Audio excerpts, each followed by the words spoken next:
अरे अभी तो रोटी दी थी, कहाँ गई? रुको मैं तुम्हारे लिए एक और बना के लाती हूँ।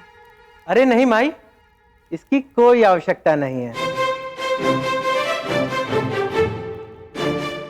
इंद्र ने अपने हाथ की सफाई दिखाकर शरारत की है। चलो शीघ्र रोटी वापस लाओ।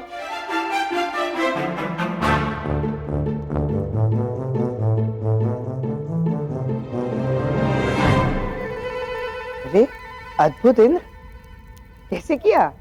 एक बार फिर से करो ना। हंसी ठिठोली का समय समाप्त हुआ।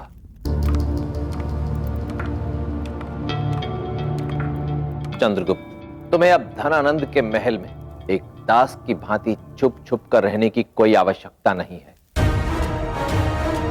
अब समय आ गया है जब तुम अपने वास्तविक रूप में अपने सबसे बड़े शत्रु के समक्ष युद्ध भूमि में उतरो और इस प्रयोजन को सफल करने हेतु तुम्हारा प्रशिक्षण आरंभ करना होगा।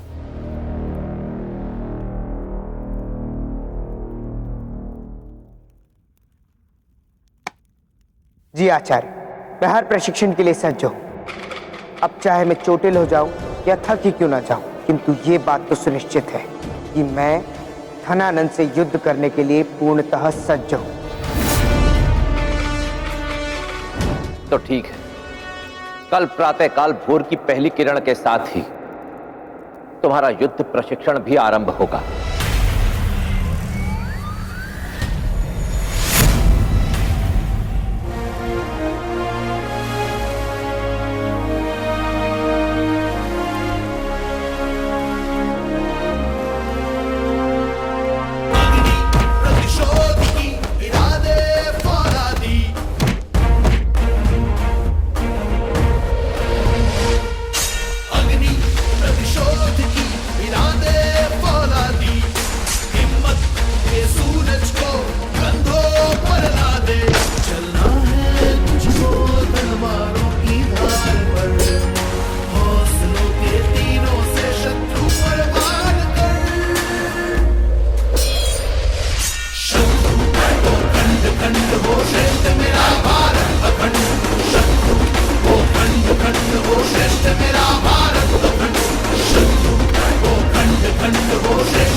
वत्सलदेव, ना मृत्यु से भय, ना जीवन से प्रीत, विजय या वीर गति।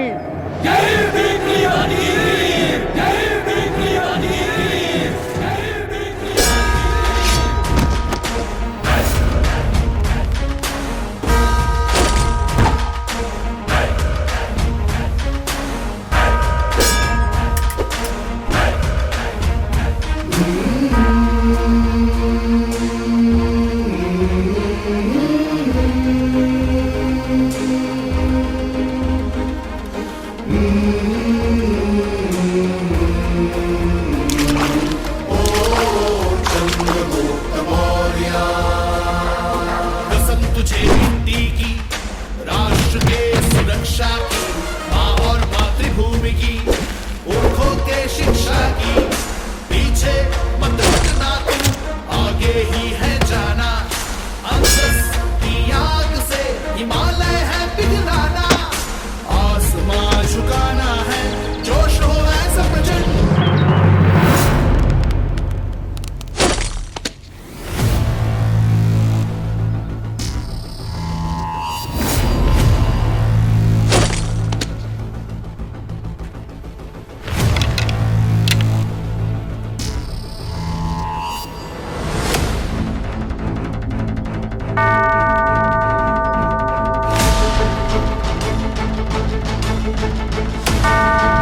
ना मृत्यु से भय, ना जीवन से प्रीत।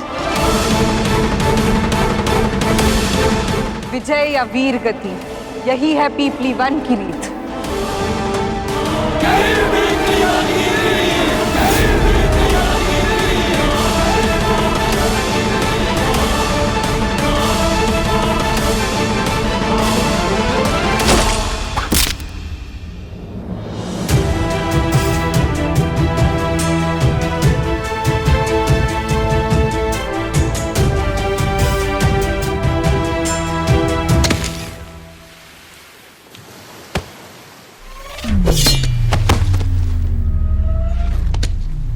ये उचित नहीं है, मैं विश्राम कर रहा था आचार्य।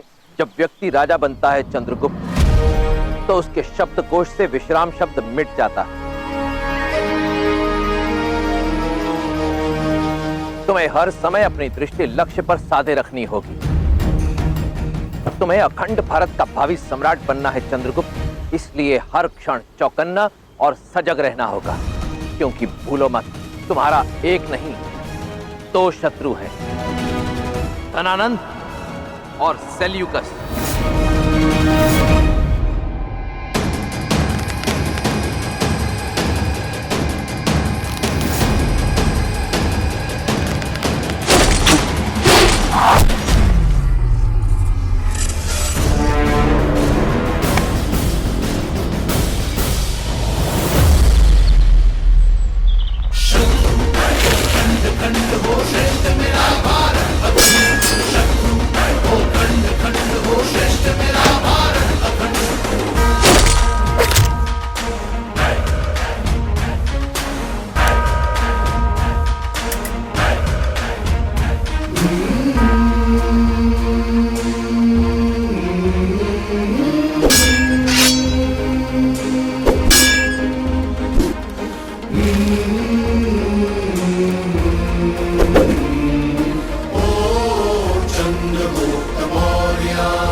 बधाई हो राजकुमार चंद्रगुप्त मौर्य।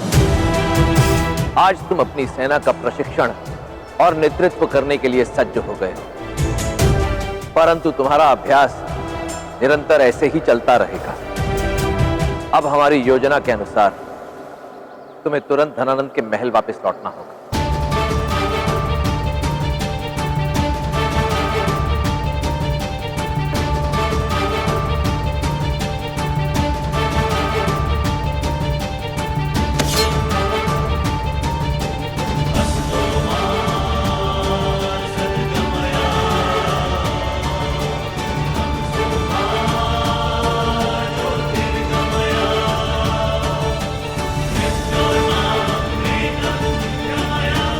विजयी भव।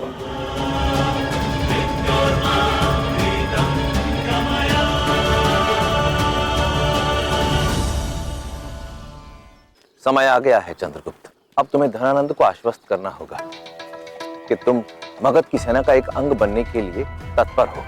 यदि ऐसा हो गया तो हमें धनानंद की हर योजना पहले से पता होगी। वो कब, कहां, किस दिशा से आक्रमण करने वाला है हमें पता होगा।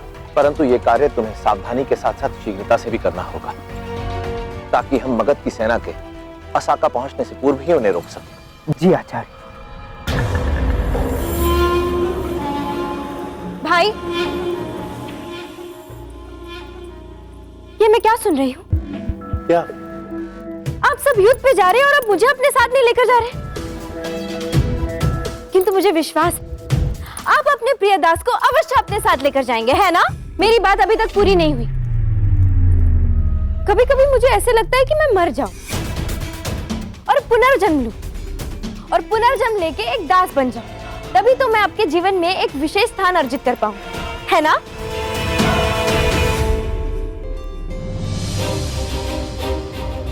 मेरी प्यारी बहना, तुम तो जानती हो तुम मेरे लिए क्या हो।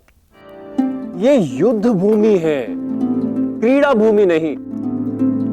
यहाँ जोखिम होता है और तुम मेरे लिए बहुत बहुत बहुत विशेष हो। मैं तुम्हारे प्राण संकट में नहीं डाल सकता।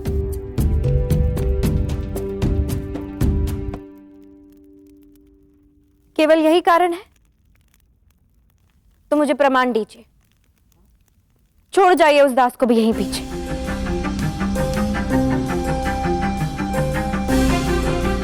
आप ऐसा नहीं करेंगे ना? मैं जानती थी आप उसे अपने साथ लेकर जाएंगे। दुर्धरा, रुको। दुर्धरा, मेरी प्रिय बहन बार बार उस तुच्छ दास से स्वयं की तुलना करती रहती। सम्राट धनानंद, तुम संसार में किसी को भी वश में कर सकते हो, किंतु अपनी लाडली बहन को नहीं।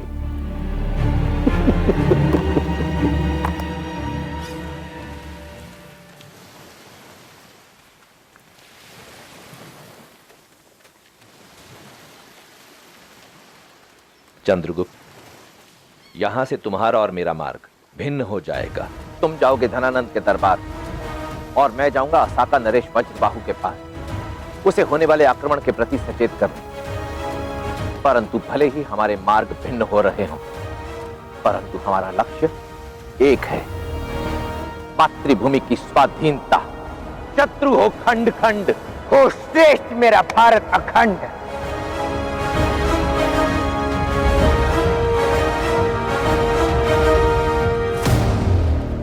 शस्त्र चुराना तो केवल आरंभ है धनानंद। अब तुम्हारा ये प्रिय दास तुम्हारे साथ रहकर तुम्हारी रणनीति जानेगा और युद्ध में तुम्हें भीतर से खोखला कर तुम्हारा समूल नाश कर देगा।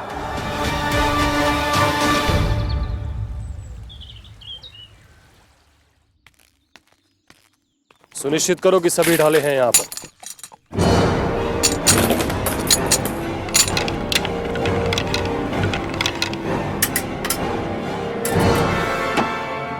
यही अनुमान था मुझे। पिपलीवन के क्षत्रियों के भागने और उनकी क्रांति की चिंगारी से धनानंद 15 जनपदों को अपने अधीन करने के लिए अब और भी उत्तेजित और कटिबद्ध हो गया होगा।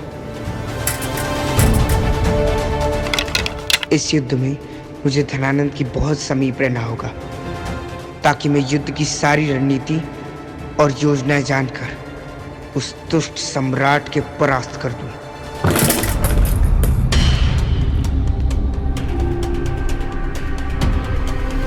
ये विशेष बुंदेलखंडी शस्त्र हैं, इनके साथ विशेष सावधानी रखो।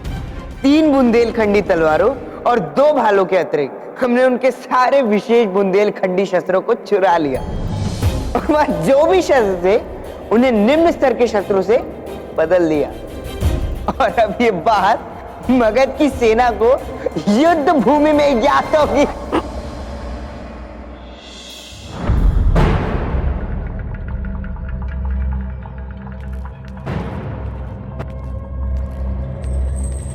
दास, तुम्हें किस बात पर हंसी आ रही है? शांत हो जाइए बंधु, मेरे मुस्कुराने से हम युद्ध नहीं हार जाएंगे, इसलिए हंसते रहिए और प्रसन्न रहिए। किसी ने सही कहा था, जैसा राजा वैसी ही प्रजा। वहां हवा महल में भी मेरी बहन दुर्धरा के लिए वैसा ही कक्ष होना चाहिए जैसा कि इस महल में है, ताकि उसे वहां का वातावरण अपरिचित ना लगे।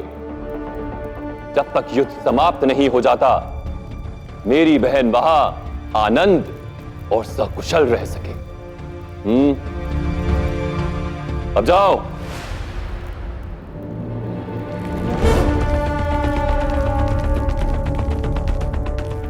प्रणाम सम्राट। मैं भी युद्ध के लिए सज्ज हूं। आदेश दे, मैं युद्ध में किस दल के साथ जाऊं? वैसे सम्राट, मेरी इच्छा थी कि मैं युद्ध में आप ही के पास रहूं, आपके साथ, आपकी परछाई बनकर, ताकि मैं ये सुनिश्चित कर सकूं कि आप पर कोई संकट ना आए।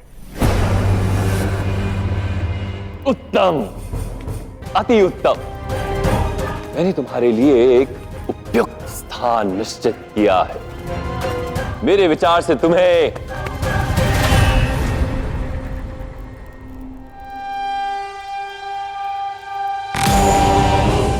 दास, मेरी सोने की स्थान में जो दासत्व का चिन्ह तुम्हारे कांधे पर लगाया गया था, तुमने हटा दिया। जी सम्राट, किंतु आप निश्चिंत रहें, इसे निकालने में इतनी पीड़ा नहीं हुई है जितनी दिख रही है। मुझे तुम्हारी पीड़ा की चिंता नहीं, मुझे तो ये विचार सता रहा है कि तुम वो तो केवल एक दास ही ना, किंतु तुम में एक क्रांतिकारी, एक विद्रोही की झलक दिख रही। और युद्ध भूमि में किसी क्रांतिकारी के लिए कोई स्थान नहीं होता। ये आप क्या कह रहे सम्राट? आप तो मेरी स्वामी भक्ति से भली बात ही परिचित है ना? परिचित हूं, किंतु फिर भी तुम युद्ध भूमि में नहीं जाओगे। मैंने तुम्हारे लिए एक और अत्यंत महत्वपूर्ण कार्य सोचा है। जब तक युद्ध समाप्त नहीं हो जाता, मेरी प्यारी बहन दुर्धरा यहां नहीं, हवा महल में रहेगी और तुम वहां उसकी सुरक्षा करोगे। सम्राट, मैं युद्ध भूमि में आपकी बहुत काम आ सकता हूँ। और रही बात राजकुमारी दुर्धरा की सुरक्षा की, तो वो तो यहाँ तैनात कोई भी सैनिक कर सकता है। सावधान दास, तुम मेरी बहन की सुरक्षा के विषय में बात कर रहे हो, जो मेरे लिए 15 जनपदों पर विजय प्राप्त करने से भी अधिक महत्वपूर्ण है। मैं नहीं चाहता वो युद्ध जीतने के लिए वो चतुर चाणक्य मेरे विरुद्ध मेरी बहन को साधे। एक विद्रोही राजकुमारी की सुरक्षा केवल एक विद्रोही दास ही कर सकता है। मैं निश्चिंत होकर युद्ध भूमि में उतर सकता हूं। अब जाओ।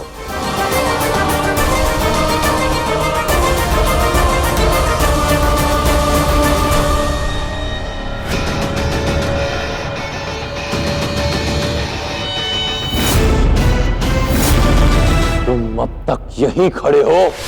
क्या मैं इसे तुम्हारा विद्रोही स्वभाव समझूं? नहीं सम्राट, मैं अभी राजकुमारी दुर्धरा के पास जाता हूँ।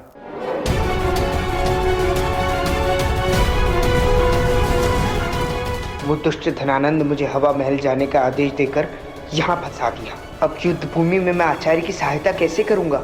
मुझे शीघ्र ही इस समस्या का हल निकालना होगा, अन्यथा पता नहीं इस महल में और क्या क्या बाधाएं आएंगी मेरे मार्ग में। जानती हो माँ, वर्षों बाद मगध की सेना फिर सज हो रही है युद्ध के लिए, और इस कठिन घड़ी में भी सम्राट के साथ साथ हम सभी को आपकी कमी अनुभव हो रही है।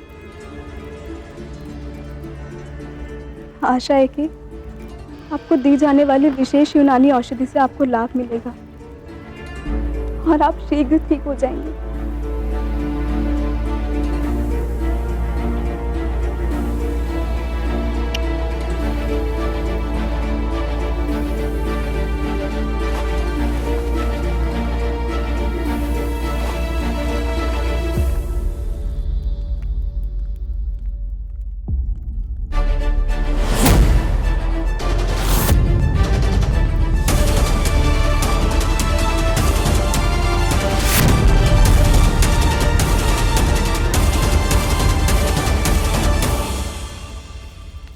क्या हुआ चंद्रगुप्त? तुम इतने चिंतित क्यों प्रतीत हो रहे हो? युद्ध के समाप्त होने तक राजकुमारी की सुरक्षा का दायित्व मिला है। सम्राट चाहते हैं कि मैं उन्हें हवा महल तक ले जाऊं। सच?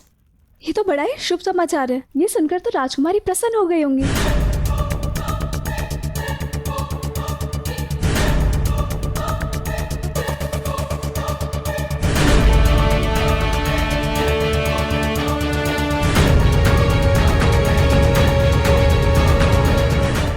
तुम्हें भी प्रसन्न होना चाहिए।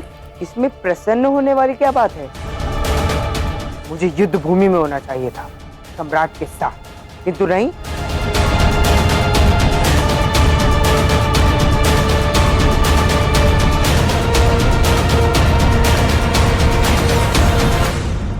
मेरा कार्य तो केवल उस कोमल सी राजकुमारी की सुरक्षा है, बस। पता है दास, तुम ना सभी क्षेत्रों में बड़े चतुर, दक्ष और कुशल हो, किंतु राजकुमारी के संदर्भ में ना तुम बड़े ही मूर्ख हो। उन्हें समझ ही नहीं पाए। राजकुमारी को समझने जैसा क्या है? वो एक अहंकारी और धन के मचूर राजकुमारी, बस। जिसका स्वप्न है एक बड़े से राज्य के धनवान राजकुमार से विवाह, उसके अतिरिक्त और कुछ भी नहीं। धनानंद के अंत के पश्चात समस्त अखंड भारत का केवल एक शासक, एक सम्राट होगा, पीपली वन का राजकुमार चंद्रगुप्त मौर्य। संदेह तुम पर हमेशा से था, तुम पर और उस चंडालिनी मूरा पर, किंतु अब तुम्हारे झूठ की आयु पूर्ण हुई। मैं चाहती हूं कि तुम्हें अपनी मृत्यु से पूर्व ऐसी यातनाएं मिले कि उसके आगे तुम्हें अपनी मृत्यु सरल लगे। तो आइए राजकुमार जी।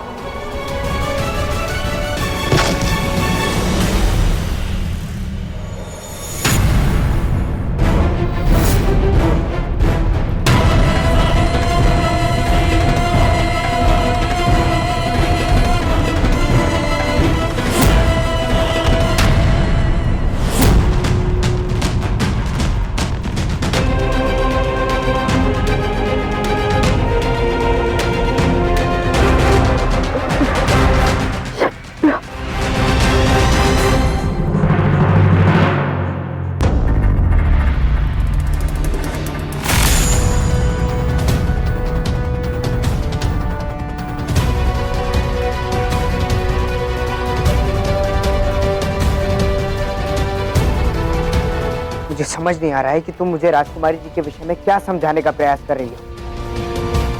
और वैसे भी मेरे पास अब इस सब के लिए समय भी नहीं। उचित तो यही होगा कि मैं उनके पास जाऊं और उन्हें सज्ज होने के लिए आग्रह करूं, बस।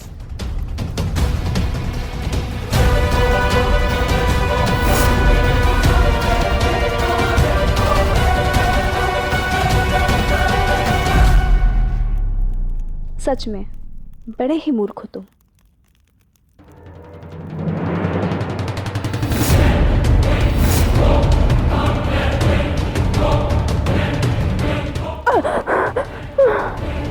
माँ, माँ, माँ, माँ, वो दास चंद्रगुप्त मूरा का पुत्र, पीपली वन का राजकुमार।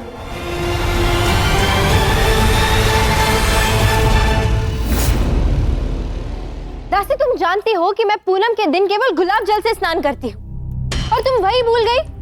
ध्यान कहाँ है तुम्हारा? क्षमा करें राजकुमारी जी। जाओ लेकर आओ उसे।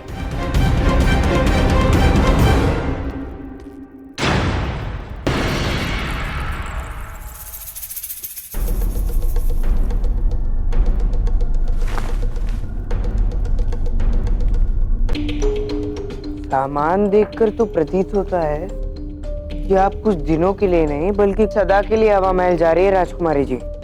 तो हमारा रहस्यमय दास आ ही गया। वैसे तुम्हें देखकर प्रतीत होता है कि तुम्हें युद्ध का अनुभव नहीं होगा। युद्ध का क्या है, वो कुछ दिन, कुछ माह, कुछ सालों तक चल सकता है। आशा है कि तुम मेरी रक्षा करने के लिए सज्ज हो। नहीं, बिल्कुल नहीं। हवा महल में आपके आसपास भटकने से और भी अधिक महत्वपूर्ण कार्य है मेरे जीवन में, और उन्हें पूर्ण करना मेरे लिए अधिक आवश्यक है। यदि तुम्हारे पास इतने ही आवश्यक काम है तो तुम मेरे साथ हवा महल चल ही नहीं सकते। मैं स्वयं सम्राट से कहकर हाँ, कहिए ना। अच्छा चलिए, मैं आपके साथ चलता हूँ। आप सम्राट से कह दीजिए कि मैं कितना अशिष्ट हो गया हूँ, कितना बुरा हो गया हूँ, मैं उनकी प्यारी बहन का ध्यान कैसे रख पाऊंगा। चलिए ना, चलिए चलकर उन्हें बता दीजिए। चलिए मेरे साथ।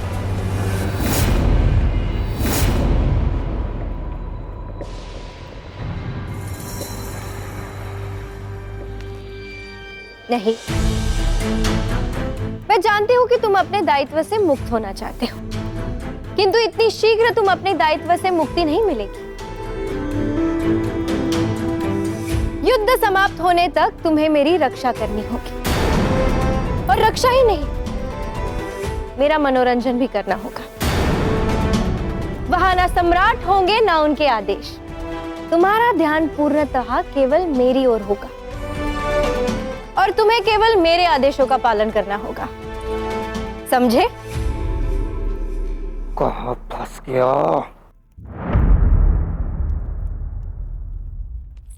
क्या कहा तुमने? हाँ? नहीं, कुछ भी तो नहीं राजकुमारी जी। मैं तो बस अपने नए दायित्व के विषय में सोच रहा था। अच्छा है, मैं भी यही सोच रही थी।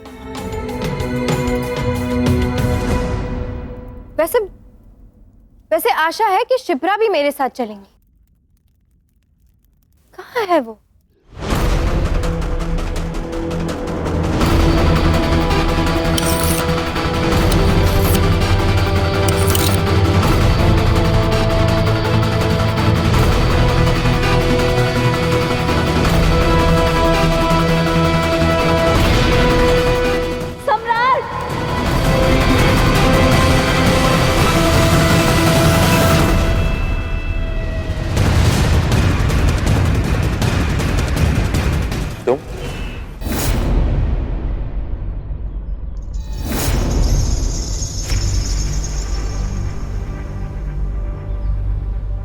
किंतु मुझे तो किसी स्त्री की पुकार सुनाई दी।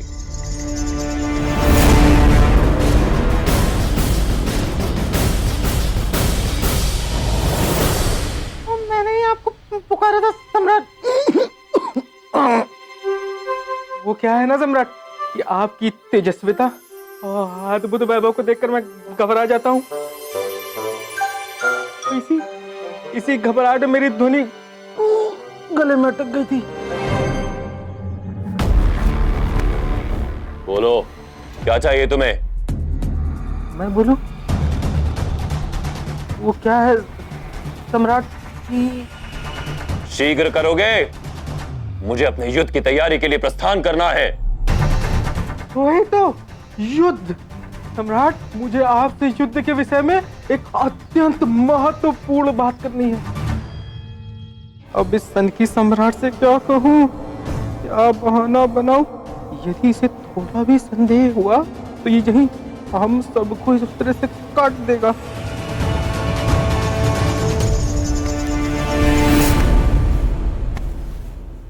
ये शिप्रा कहाँ रह गई?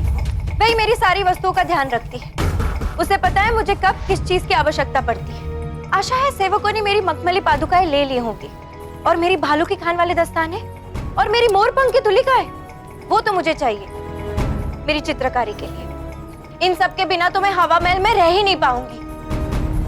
वहां मेरी सेना मेरी राह देख रही है, और यहाँ ये मद में चूर राजकुमारी अपनी तुच्छ वस्तुओं के पीछे मेरा समय व्यर्थ कर रही है। एक ओर भारत का भविष्य है, और दूसरी ओर इसकी मखमल की पादुकाएं। दास, क्या तुमने सुना भी मैंने क्या कहा? मैंने पूछा शिप्रा कहाँ है? उसे अब तक यहाँ आ जाना चाहिए। कहाँ है वो? राजकुमारी जी, शिप्रा आपकी पूछ है। वो आपके बिना अधिक समय तक नहीं रह सकती। वो जहाँ कहीं भी होगी बस आती ही होगी। अब चलें।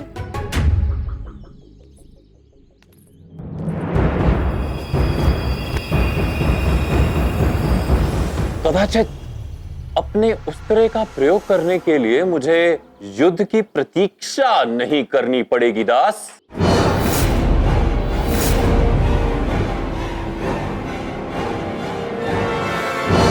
क्षमा करें सम्राट, मुझे ज्ञात है कि आपका समय अत्यंत मूल्यवान है, वो भी अब जब मगध युद्ध के लिए सज्ज हो रहा है।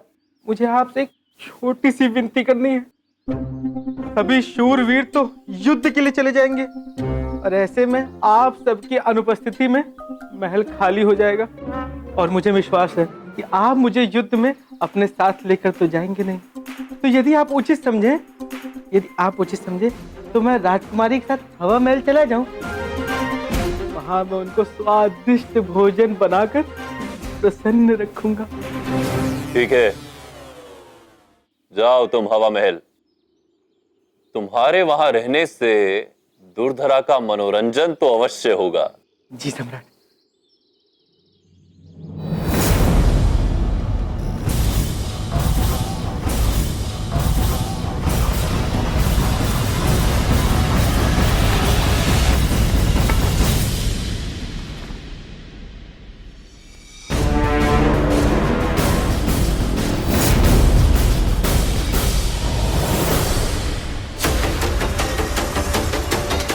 धन्यवाद सम्राट, धन्यवाद। आप बड़े दयालु हैं, बड़े कृपालु हैं। मैं आपको विश्वास दिलाता हूँ कि मैं राजकुमारी जी की सेवा में कोई कसर नहीं छोड़ूंगा सम्राट। बस।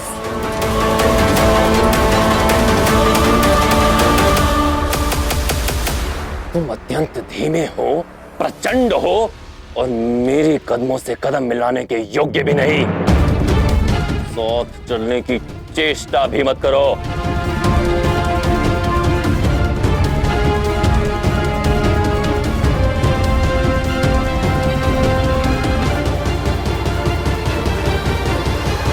बच गए।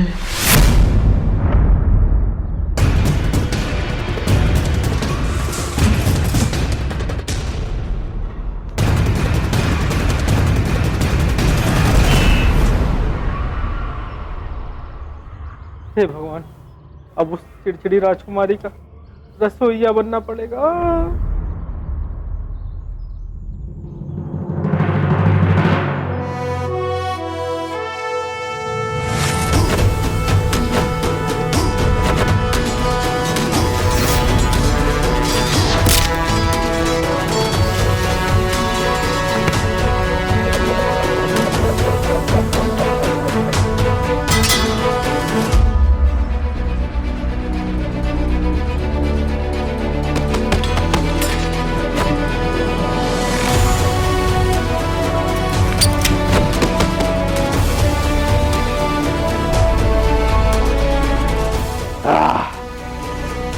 शाबाश। तुम सब बालक नहीं, असाका के महायोद्धा हो। वो योद्धा जो मगध की सेना को कुचल कर रख देंगे।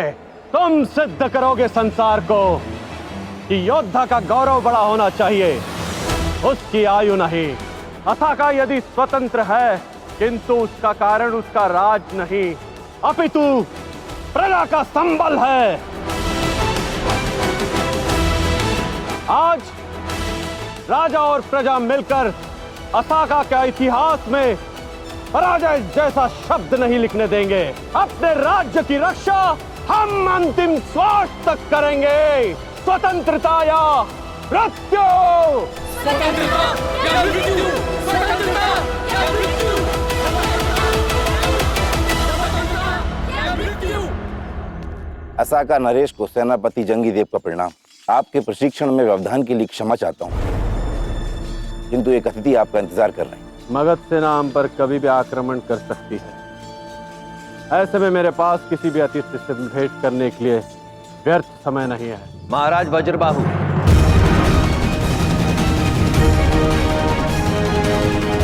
आचार्य चाणक्य, आप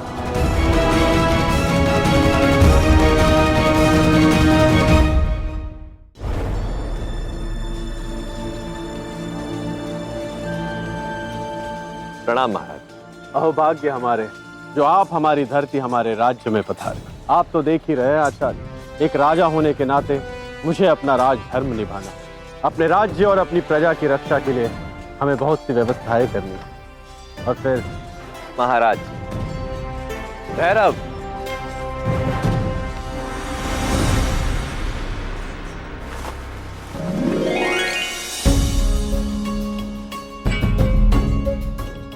एक ब्राह्मण की ओर से तुच्छ भेंट। कदाचित युद्ध अभ्यास से महाराज को समय मिले तो मगध के इन मीठे, रसीले और स्वादिष्ट आमों को चखने का अवसर भी प्राप्त हो। आपको अपनी बात मनवाने का ये गुण विशेष है आचार्य। किसी अन्य की दुर्बलता का ज्ञान होना व्यक्ति का सबसे बड़ा बल होता है। असाका नरेश के समर्थन से धनानंद के विरुद्ध हमारी शक्ति और बढ़ जाएगी। आशा है चंद्रगुप्त भी अपने लक्ष्य की ओर अग्रसर होगा। अपनी वाणी पर नियंत्रण रखो दास। मुझे तुम्हारे व्यंगों की नहीं, शिप्रा की आवश्यकता है। कहाँ है वो?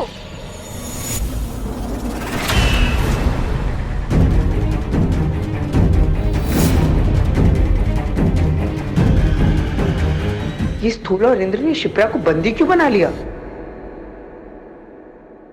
निश्चित ही कोई बड़ी समस्या उत्पन्न हुई है।